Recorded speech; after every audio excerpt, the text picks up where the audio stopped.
Let's look at this complex number question from the HSC as well as a extension question. Trust me, if you will finish this, you will see at least 6 to 7 methods of solving them, and they're all very good methods, and you will enrich your mathematical reasoning. So make sure you finish watching this video. As always, pause the video if you want to do it yourself. This is an original HSC question. It's asking you to solve for Z1, Z2, and Z3, and it gave you 3 equations. So it makes sense. 3 variables, 3 equations. You can solve it. So what's your first instinct in seeing them? In seeing these two, you should actually see Vitta's law, right? So if you can find this, you can basically construct a polynomial where Z1, Z2, and Z3 are their root, and you solve that polynomial, and then you can get it. So how do we manipulate to get Z1, Z2, and Z3?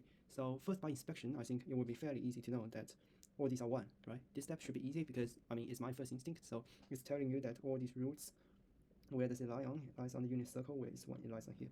So since it's 1, you have this nice property where its conjugate is actually it's reciprocal. So if you do that, you can basically find the conjugate of this one, of the all them plus together, and it's the conjugates plus together, so it's the reciprocal plus together. Then boom, you basically put them into one expression. You get the one we are looking for. You get the one we are looking for, and the denominator we know it, so we already know this. And then, as I'm saying, you can construct a polynomial, and then you can basically solve for it. If you can't solve for it, then I mean it's the last question of the HSC, and you're supposed to know how to solve it as a normal extension 2 student, right? And then you get it, these 2 results. And where do they lay on the unit circle? It's like it lays here, here, and here. So to be honest, when I'm doing it, I didn't think of the Vitta's laws, but that doesn't mean you can't do it, right? There's one way you can always do it, that is to brute force it, that is to use modulus argument form or to use Euler's form, which is essentially the same thing. Now I let it all to be like this. I use the modulus argument form. The argument is 1, so I basically don't need an odd over there. So the only one remaining we can use is this, so we times them together. It equals to 1, it means these 2 are 2 pi. This is the first equation we can use, this is the second equation we can use. Now we use the second equation, and the standard method is of course to equate the real part and the imaginary part. And after we equating them, we got this.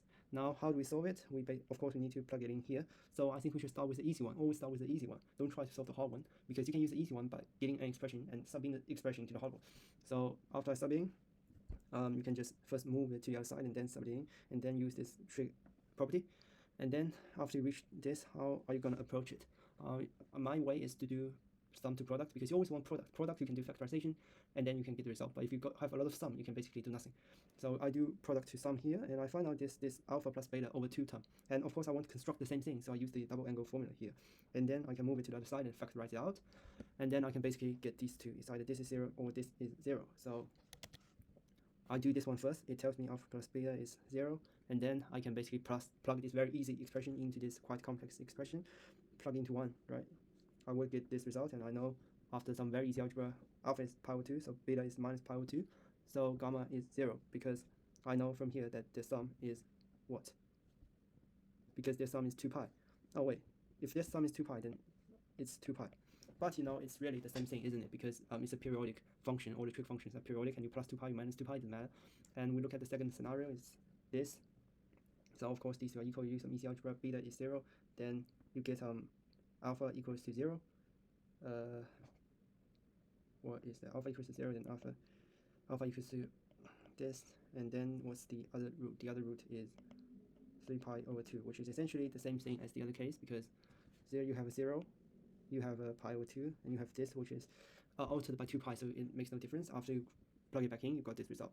So as you can see, you can always brute force it with Euler's formula, and it's guaranteed you can do it as long as you're good enough at algebra, you're good enough at repeatedly doing sum to product, doing trig manipulation, doing trig equation, you can do it.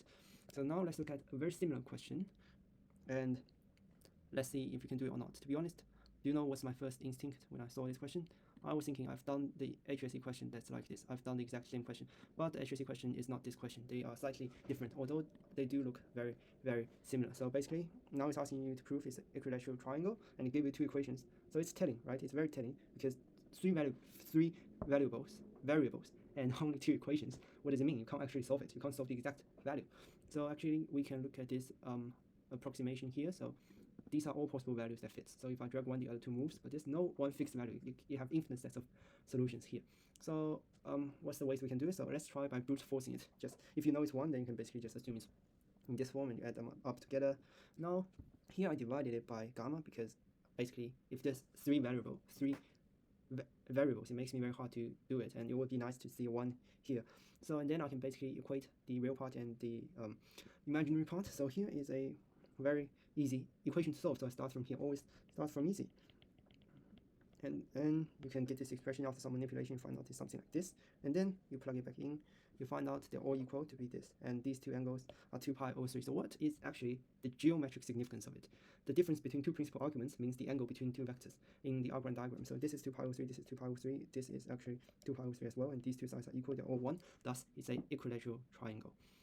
Now let's look at another way. It's basically using Euler, but if you think this is not intuitive, this is too geometric, you don't like it, how do you do?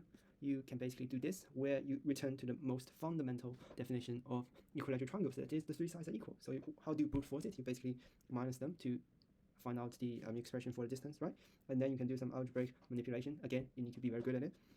So here you can simplify this because they add up to 1, and these two you need to use the expansion of cos alpha plus cos beta. So this is how you do it, a slight variation, and then similarly this one is two planes, so I won't show it. These expressions are all here. Now we just need to show they are the same. So here it's actually more logical to do right now because I have this expression and I know I need this, I need this, I need this, I need this. So definitely I'll try to divide by one of these to make sure I get one of these expressions. It's very logical and it's very doable. Some solutions, they're not doable because you basically don't know why the hell they do that step. But this step you can know why you do it because basically it's in what you want to prove is the same. So you need to divide it to get the expression, right? So I just divide by gamma first and then obviously equate the real and the imaginary part here. I already know the sign are equal, and then I do some very simple manipulation as exactly the same as question 1. I can prove these two are the same. So I already proved these two are the same, and with the same logic I can prove these two are the same, and then basically the three sides are the same. So you can pause and see my relation again. All the notes are in the description below where you can click the link and see everything. Now let's look at another way, which is what we did, the conjugate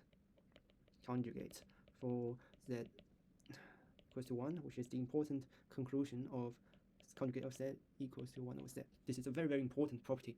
Now we use this again, we utilize it again because basically we can relate it to that, and then exactly same as the HSC question, we can get this expression, but we also get the expression that. But one misconception I fell into is I thought I can really find out the three solutions as in the HSC question because they're so similar, but I tried it for a long time and it turned out I can't. And it's actually very logical because there's only 2 equations for 3 variables, so you can't solve the exact value. So this is a very important lesson. This is probably the most important thing. Doing a lot of practice doesn't mean you just try to memorize the answer. You should know why they do that. If you just try to cram it in your head and you see a similar question, you are just so convicted, oh, it must be the same method. It must be the same method. It's wrong. Like myself, I thought I can definitely solve for the value by using a polynomial, but I can't. I really can't because the question is different. You won't do 2 same questions. You will never see the same question in the HSC unless you went to a certain tutoring company and they leaked the question, which from my perspective is just super immoral and it's just moral decay. Basically, you can pay to win. Where is the integrity of the system? So if you don't have like these mega tutoring companies stealing the HSC question out for you, you need to make sure you don't just memorize the solutions, but you know why they do it and which similar question you can apply the ideas. So we have these two. Now how do we combine them? If we know we can't solve them once for all, my first instinct is to factorize it out, and then I can plug it back in, and then I get this result, which is actually end of the game because it shows that the quotient of 2 complex numbers is the same. So I can again prove the angles are the same, and then after I do it again, I can prove these 2 angles are the same. So if these 3 angles are all the same, they're over 2 pi over 3, and these angles are equal, it is a equilateral triangle. And what's the alternative method? It's written. First of all, this question is in a textbook, and the teacher wrote a quiz, and it's probably one of the best extension 2 teacher ever in the state of New South Wales, and this is the method she gave us. Of course, I provided 2 more alternative methods for you to look at, but this is a very valid question and a very beautiful proof as well. It's deeply geometrical and profoundly insightful. Okay, I think English is actually corrupting me. Why am I saying all these words that don't mean anything? So what do we do first? We start by plotting out the points on the Algorand diagram, and I assign them a letter, and I give it a D for C2 plus C3 because I will use it later. You can define it later. I got these 2, so I move it to the other side to get this. And the thing about vectors, the thing about complex number is a vector, so you have a direction and a magnitude. If one is the negative of the other, that means they are equal in length and opposite in opposite angle, but different opposite angle but same modulus. So here we have z1 is negative z2 plus z3. So you can find out that these 2, they're actually of same distance, right? So, now we can know that CD is equal to DO from my working out. Why is that? Because we know that this is 1. We know that this is 1. And we know this is 1 because this is 1. So we know these two are equal, so this makes it 1, this makes it 1, but these two are already 1, these two, so why is it very significant here? Is because you actually can prove that this is a rhombus.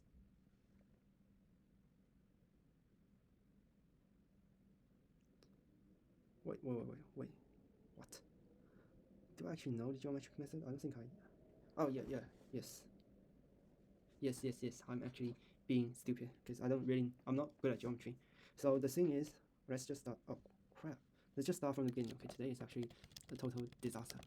So, first of all, what are we going to prove is that this equilateral, what is this?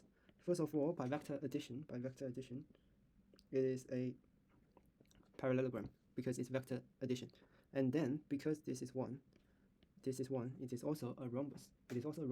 So now, we proved CD is equal to... We proved OD is equal to...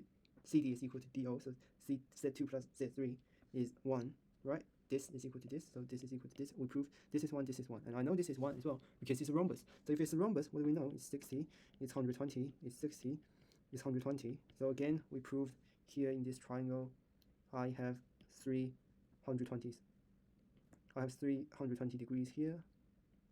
Thus, it is an equilateral triangle. So all the methods they proved by proving this is 120 degrees.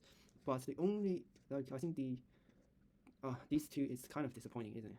Wait, do you think you can actually, wait. Can you or can you not? Let's just figure it out. Can we, yes, there is a method that you do not need to prove.